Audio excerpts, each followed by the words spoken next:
Faleminderit Tanja. Mirë, kemi qenë gjatë gjithë vitit duke bërë analiza të ndryshme politike në fillimin e javës Aulona për situata të ndryshme politike në vend, por mbase sot është dita për të bërë analizën më të rëndësishme të situatës politike, një rezume ku ndoshta ka shumë për të analizuar ose nuk ka fare asgjë për të analizuar me këtë rezultat zgjedhor. Por që gjithsesi le të shohim pak se si ka shkuar deri më tani dhe me Anestin që shpeshherë çdo të në fakt, por këtë radhë edhe në një ditë si kjo e kemi në studio për të na ndihmuar për të kuptuar më shumë, i cili bashkë me kolegët e kanë ndjekur nga afër gjithçka që ka ndodhur në të tërë vendin. Si ndihesh njëra Anes? Lodhur? Këtyre 2 ditëve intensive. Ço pak sytë të skuqur sepse me siguri ke qenë deri vonë, po. Jo, se shumë lodhje, por është shumë. Është lodhje. Kështu që ne vërtet falenderojmë që je edhe me ne sot në mëngjes. Por le të bëjmë një përmbledhje të gjithçka që ka ndodhur. Zgjedhjet e së dielës. T'ja nisim pak nga, unë mendoj edhe nga përqindja e pjesëmarrjes në zgjedhje, sepse në orët e para të ditës së diel, lajmi të paktën i parë ishte që jemi pak ullët, nuk po ecë sa i ritmi i shpejt. Ashtu vazhdoi gjatë ditës. Vazhdoi gjatë gjithë ditës, pra derisa pastaj arritëm në 42% që krahasuar me vitin e kaluar që ka qenë diçka te 46%. Tregon diçka. Pra, si mund ta komentojmë këtë si fillim të paktën? Atëherë, mund ta marrim në disa këndvështrime këtë shifër, duke nisur nga pjesa që nuk kanë dalë të votojnë, ata që janë këtu, siç edhe ka ndodhur në një pjesë të madhe të vendit, ku edhe për shkak të Giro d'Italias Vlora mbante rekordin për mos dalë qytetarë në votim, nga ana tjetër nga opozita thuhet se kjo shifër e ulët tregon eksodin që po vjen në Shqipëri, nuk ka më qytetarë që të votojnë në vendin tonë, por ata janë larguar, por mund të jetë edhe një mosinteresim i qytetarëve për shkak se nuk kanë pasur apo nuk kanë dashur asnjë prej alternativave që ka sjell këtë rezultat, por që ka shkuar edhe i shkon për shtat gjithmonë partisë që është e para, partisë në pushtet, sa më pak qytetarë dalin dhe votojnë. Dhe kështu në fakt ndodhi, ku shifrat më të ulta të votimit kanë prodhuar më shumë mandate për partinë në pushtet dhe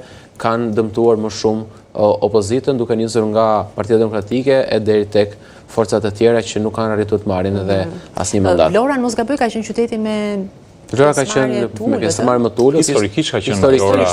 Historikisht qytetarët e Vlorës nuk dëshirojnë të votojnë, nuk dëshirojnë të zgjedhin, nuk u intereson politika. Këtë e tregojnë me shifra, por në këtë vit zgjedhor, në këto zgjedhje të 11 majit, u ndikua edhe pak nga Giro d'Italia, ku qyteti dhe një pjesë e madhe e fshatrave të bashkisë Vlorë, por edhe të bashkisë Selanis dhe Himar kishin rrugë bllokuar dhe kishte pamundësi të shumë qytetarëve për të lëvizur.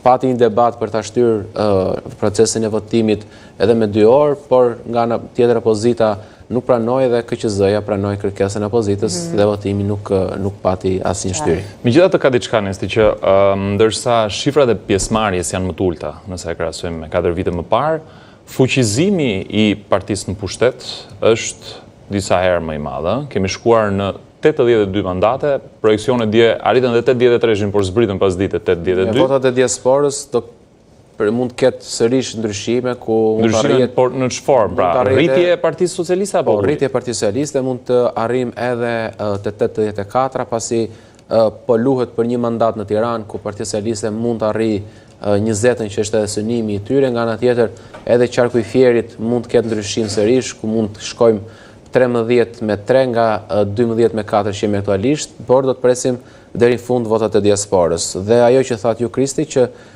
kemi ulje të votave, por rritje të mandateve. Nëse marrim krahasim me 2021-shin, Partia Socialiste ka marrë 768.134 vota, ndërkohë sot, kur janë numëruar gati më pak se 95%, rreth 95% të votave, kemi Partia Socialiste ka 679.000 vota. Do të thotë një ulje me gati 70.000 vota, 80.000 vota në fakt, dhe më shumë se 80.000 vota, 80, dhe plus minus, po. Plus minus, por tregot që nga 74 që ka pas, tani ka kaluar 82 mandate. Pra, janë 8 mandate më shumë. 8 mandate më shumë me 80.000 vota më shumë. me më pak. Dhe kryeministri Rama është brenda parashikimeve që ai pati. Memorandumi Kuçit duket se funksionon.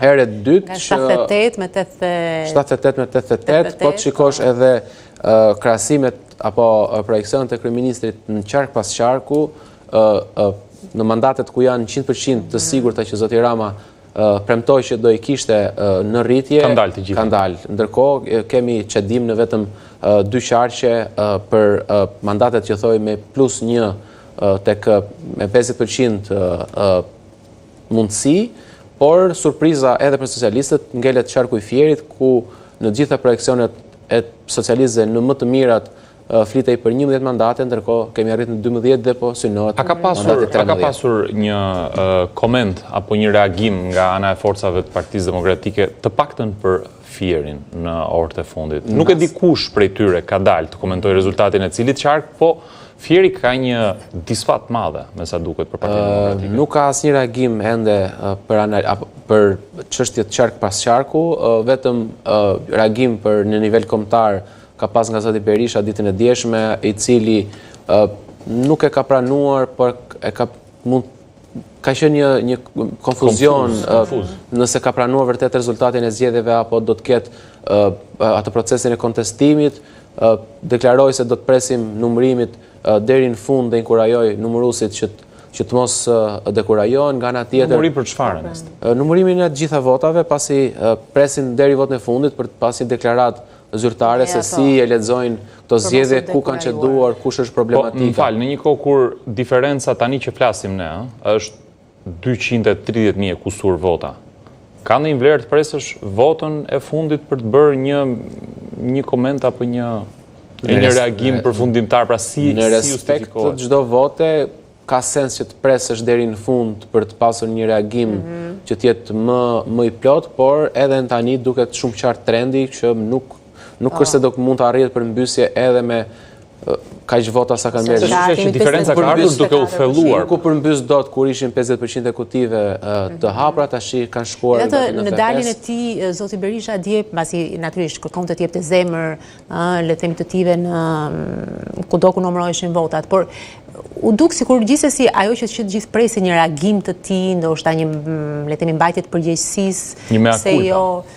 Po edhe ndoshta por duket sikur kjo nuk erdhi, madje mua vetëm Zoti më ndan tha nga Partia Demokratike. Pra, ta i të nënkuptuar që kjo le të themi surprizë, nëse mund ta quajmë kështu prej tij, si zor të vi. Skenari brenda Partisë Demokratike duket i qartë deri tani, nuk është se ka ndonjë vendimarrje në radhët e Selis Blu, por shihet qartë që nuk do njihen zgjedhjet, do ketë një Po përgatitet ky skenar. Po përgatitet ky skenar që nuk do njihen zgjedhjet, po monitorohet çdo cep i Shqipërisë për të gjetur parregullsi, është monitoruar procesi i votimit ku ka pasur denoncime të shumta, po flasin edhe me vëzhguesit ndërkombëtar ku edhe ditën e diel janë informuar dhe vëzhguesit e BE-s, po presin dhe raportin përfundimtar të OSBE-ODIR, ku edhe në raportin paraprak gjatë ditës djeshme vendoste theksin të disa problematika që edhe demokratët i kanë ngritur, edhe tashmë do të shohim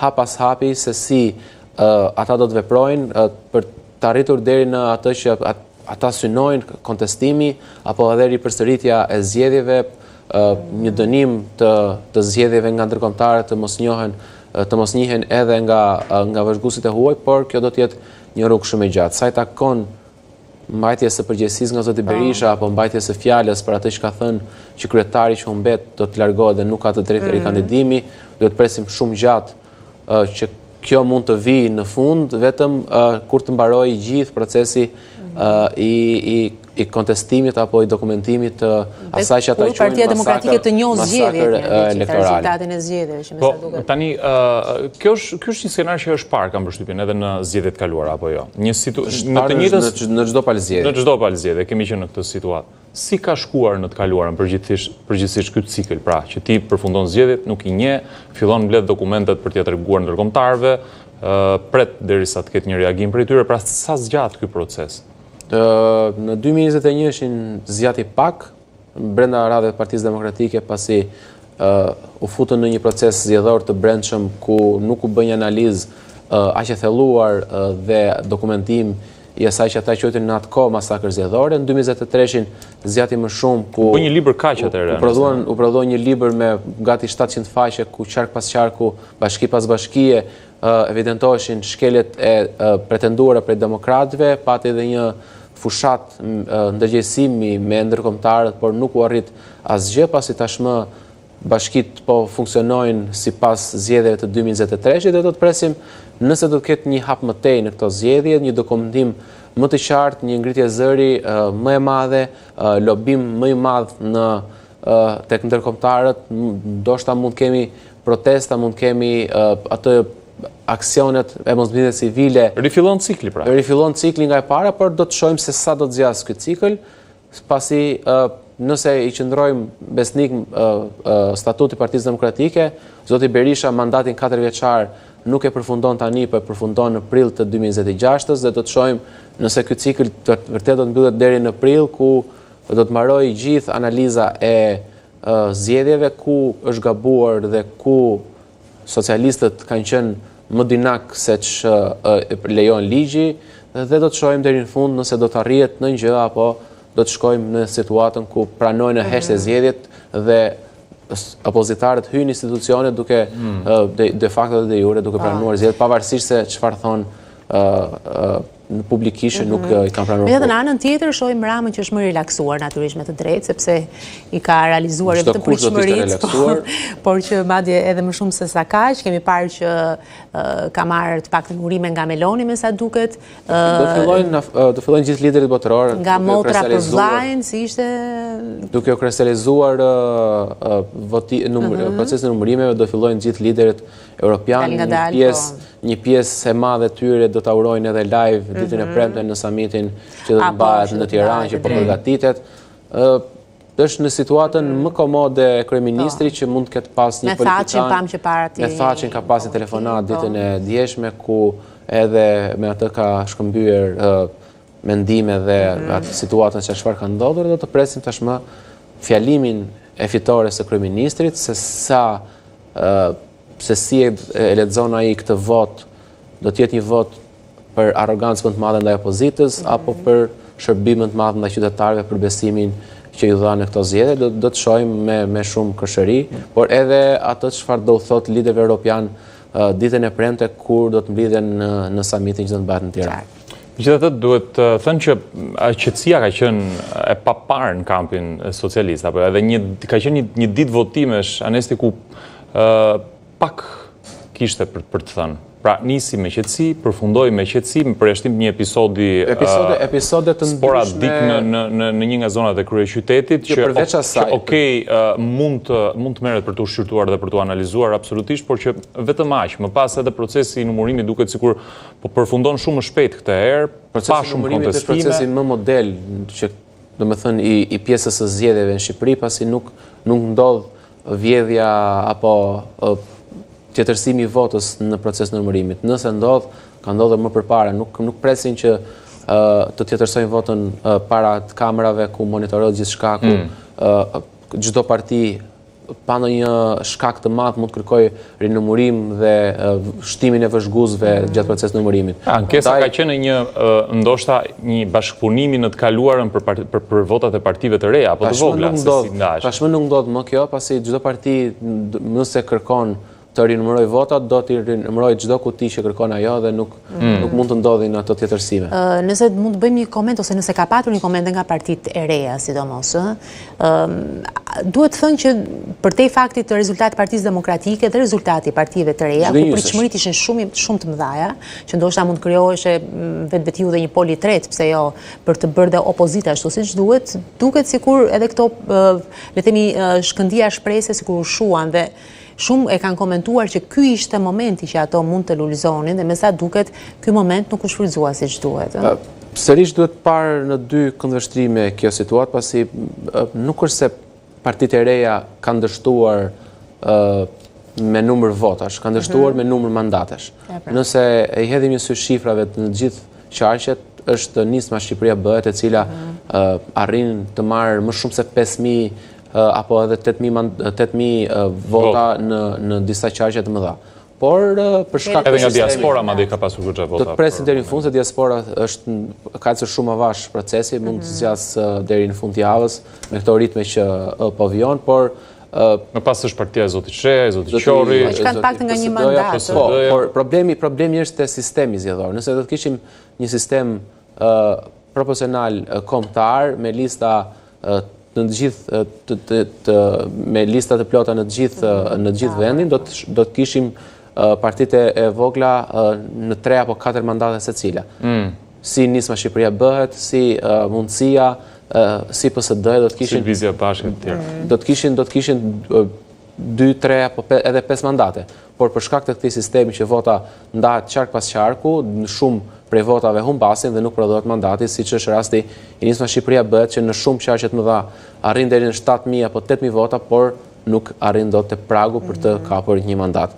Por sërish është gënjyes ky rezultat, pasi nuk ndodhi ajo që pritej, që të çaj sistemi, do arrijej Rama të ulej në pragun në 68 apo 69 vota për mos të krijuar dot qeveri i vetëm. Nga ana tjetër kemi parti që nuk arritën dot të marrin asnjë mandat, si zoti Basha që nga kryetar opozite kandidat për kryeministër u bë kandidat për deputet.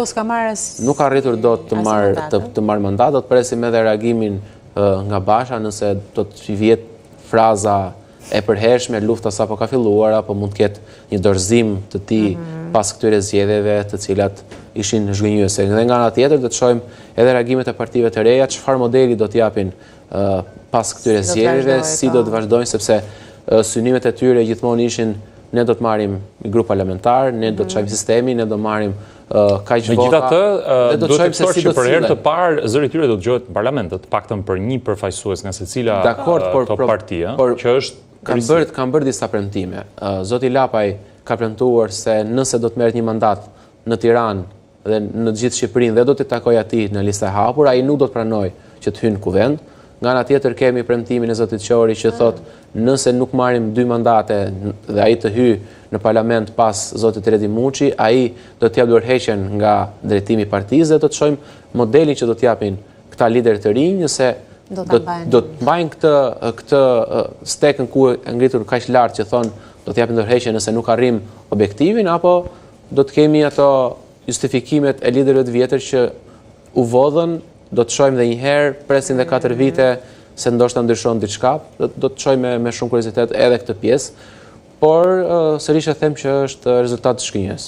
Në fakt, kështu po komentohet. Por vota e diasporës, edhe kjo ka qenë një tjetër, le të themi, pikë ku janë kush debatuar shumë, fakti që votat e Greqisë u lanë mënjan, u komentua sikur Komisioni Qendror i Zgjedhjeve po mbante ose si thua shpollastonte pak sa kërkesën e PD-s. Po ishte çdo alibi në fakt. Është më shumë heqja alibie se sa llastim i Partisë Demokratike, por sepse ku e dinte Partia Demokratike, po themi që votat që vinin nga Greqia do të shkonin detyrimisht për Partinë Socialiste, bie fjala. Ata kanë ngritur akuza prej disa ditëve në fakt gjatë javës së fundit, ku deklarojnë se nuk është monitoruar nga KQZ-ja dhe nga posta DHL procesi i votimit në Greqi.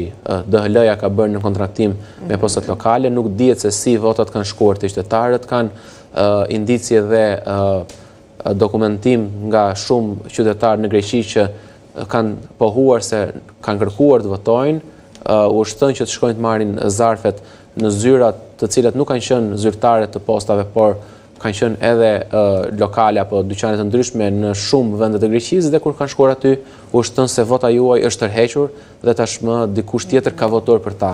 Ndaj është ngritur ky pretendim dhe tashmë zarfet që kanë nga Greqia janë veç dhe do të shohim në fund se si vërtet ka ndodhur votimi në Greqi.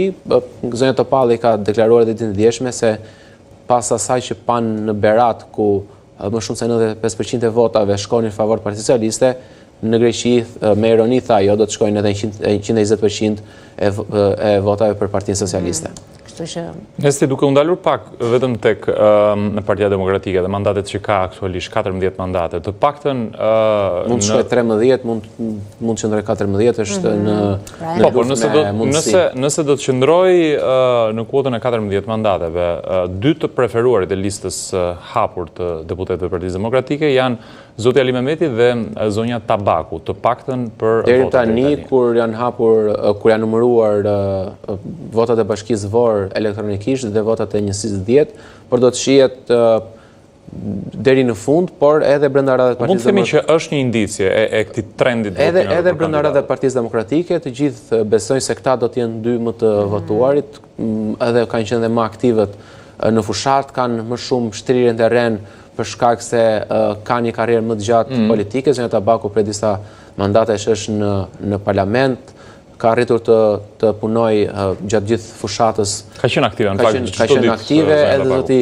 Ilir Ali Mehmeti është një figurë e pëlqyer tek qytetarët e Tiranës, vjen nga kryeqyteti, mjek, ka kandiduar edhe në primare 2 herë, ka treguar që ka mbështetje dhe besoj se do të jenë këta dy emra që do të hyjnë në parlament nga lista e hapur. Dhe zhgënjimi i radhës vjen nga presidenti i Partisë Lirisë, Ilir Meta, i cili ka premtuar 30.000 vota, por në kutit që janë hapur nuk kishte ato pritshmëri. Është në shifra të ulta, pra në kuota të ulta. Është në kuota të ulta. Deri tani të paktën me 2 qendrat që janë hapur, Njësia 10 dhe Bashkia Vor. Në krahun tjetër, nga ana e Partisë Socialiste, kush është për momentin kandidati më i pëlqyer? Kandidati më i pëlqyer është Blendi Gonxha, i cili ka arritur të marrë deri tani 5.000 vota dhe pritet që këtë rezultat ta thellojë. Flasim gjithmonë për njësinë 10 dhe Vorën. 10 dhe Vora që kanë pas numërim dhe votim elektronik. Votim dhe numërim elektronik, ku rezultati ka dalë ditën e dieshme rreth mesditës.